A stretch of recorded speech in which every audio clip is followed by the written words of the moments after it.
Kemudian yang kedua, kehormatan mayat. Oh, kita menginjakkan kaki saja di atas mayat itu haram hukumnya, duduk di atasnya. Maka membuat bangunan di atasnya pun tidak boleh. Apalagi membongkar mayatnya kaum muslimin hukumnya adalah haram. Tidak ada kehormatan mayat orang Islam. Kecuali itu tadi orang yang salah mengkubur di tanah gosok. Itu yang salah yang mengkuburnya tadi. Mengkubur di tanah gosok. Nah, untuk ini hati-hati. Makanya penguburan harus hati-hati. Jadi kalau Anda mengkubur. Halo Sobat Fakta Bang Pin, ketemu lagi dengan Bang Pin yang terus mengabarkan fakta viral seputar selebritas tanah air yang terus saja bikin berita. Dan dengan berita mereka tetap eksis di ranah media. Kabar ngototnya Dodi Sudrajat akan membongkar makam Vanessa dan sudah keluar jadwal resminya yakni Oktober 2022 masih terus menjadi polemik.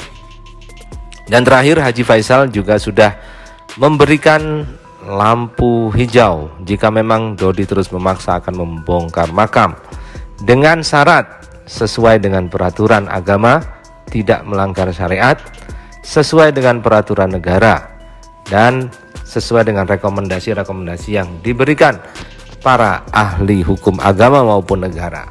Namun nampaknya inilah yang akan sulit direalisasikan oleh Dodi, karena berbagai ulama sudah menerangkan bahwa diharamkan memindah makam. Salah satunya ulama yang pernah belajar di Timur Tengah dan sangat terkenal dengan Jamaah Al-Bahjah yang diasuhnya, yaitu Buya Yahya. Dai sejuta umat ini dengan tegas mengatakan bahwa haram hukumnya memindah makam jika tanpa alasan-alasan tertentu, seperti alasan bahwa tanah yang digunakan untuk mengubur makam itu adalah tanah gosop.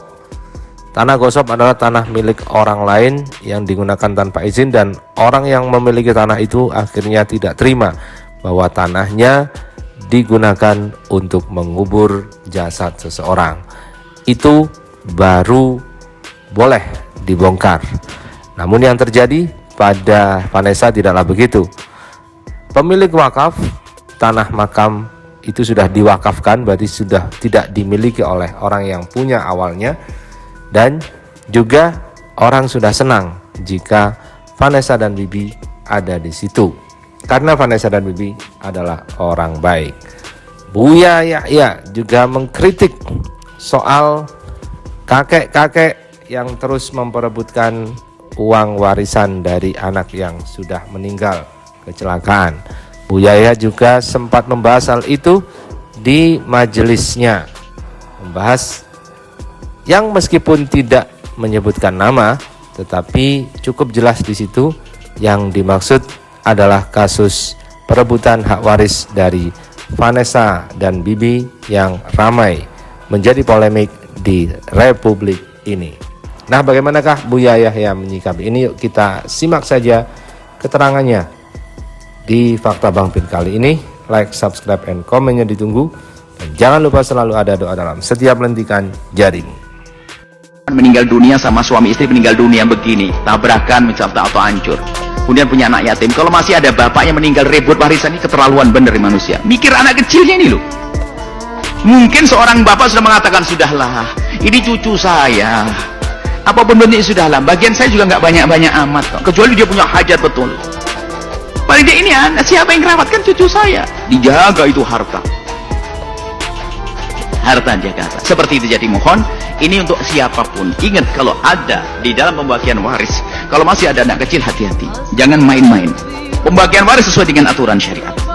Setelah dibagi untuk yang dewasa, oke. Tapi untuk anak kecil harus dijaga. Nggak boleh baju ibunya, gelang apa saja nggak boleh seenaknya diambil. Kalaupun anak itu mengizinkan, izin anak kecil nggak dianggap haram kita ngambil hartanya waris tersebut lalu bilang, nah anak soleh, ini bajunya Umi mau dipajang nanti mau dimasukkan museum. Nggak boleh anak kecil minta izin, nggak boleh. Anak kecil, anaknya kiainya, Pak, anak ini bajunya abah, ini baju kenangan, ini nanti mau apa untuk apa, nggak bisa. Dia tidak bisa ngizini, masih kecil. Kalau sudah dewasa nanti dia suka-suka karena miliknya dia, mau dibagikan siapa saja boleh. Nasihat. Tolong dalam urusan pembagian waris, hati-hati, khususnya masih ada anak yatim anak kecil. Seandainya dewasa semuanya jangan mengambil yang bukan haknya. Dan jangan biasa ribut urusan waris. Ingat, siapapun yang suka meributkan urusan waris biasanya adalah memang ada iblis di dalam hatinya. Waris bagi dengan kelembutan. Tapi ingat, harta waris memang kadang panas.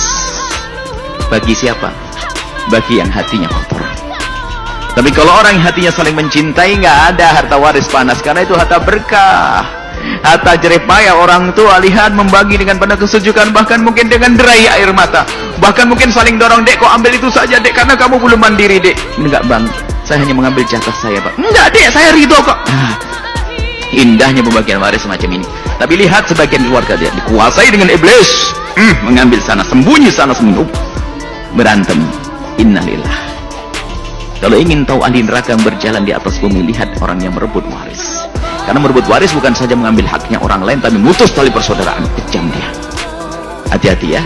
Jadi seperti itu. Lihat aja kan, toh netizen dan masyarakat kan ada yang akan menilai semua itu. Saya yakin dan percaya sampai saat sekarang saya tidak akan pernah dibiarkan oleh masyarakat atau netizen. Mungkin masyarakat, saya yakin masyarakat dan netizen akan mensupport saya, akan membantu dan akan mendoa saya. Ya, karena sejauh ini saya rasanya sudah berusaha sebaik mungkin. Jadi saya tidak akan, netizen mungkin akan berubah. Ya, di mata saya sebagai orang tua, ya tidak layak dan tidak elok untuk dilihat. Apalagi dia kan baru bebas dari perkara yang sangat memalukan, yang berhubungan dengan aurat juga. Maksud saya, dia kan baru bebas dari perkara yang sangat memalukan, yang berhubungan dengan atau dari teman-teman gitu yang selalu tanya ke Dedi atau? Ya, jadi malu aja sih, malu. Terus teman-teman juga melihat ya. Tapi sih kalau teman-teman saya nggak memberikan komentar apa-apa. Cuman saya tahu lah gitu. Saya aja artinya malu gitu melihat fotonya, apalagi teman-teman saya gitu, atau apalagi keluarga. Pasti yang jelas malu. Kenapa bisa nulis seperti itu gitu? Kayaknya kalau yang aku rasain sebagai anak sih, harusnya sebagai orang tua, mau anaknya seperti apapun tuh harusnya dibela ya, bukan kayak gitu, bukan kayak gini gitu. Dan aku nggak pernah sekalipun ngeluarin statement di media atau dimanapun kalau aku menjadi seperti ini tuh karena orang tuaku gitu. Aku nggak pernah sama sekali ngasih statement kayak gitu. Jadi gue burik masih bisa ditutupin filter. Lo busuk hati ditutupin apa? Kafan. Si TM lagi ikut-ikutan lagi ya, bilang DS aja nggak marah, si Gala disebut anak haram. Kok Pak Haji Faisal marah kalau Gala disebut anak haram? Woi TM, sini lo, hadapin gua lo. Lu kalau punya cucu dibilang cucu lu anak haram, mau nggak lu, TM? Kalau lu punya cucu ntar dibilang orang anak haram, lu marah nggak? Kalau lu nggak marah, gila lu, punya otak sama kayak DS.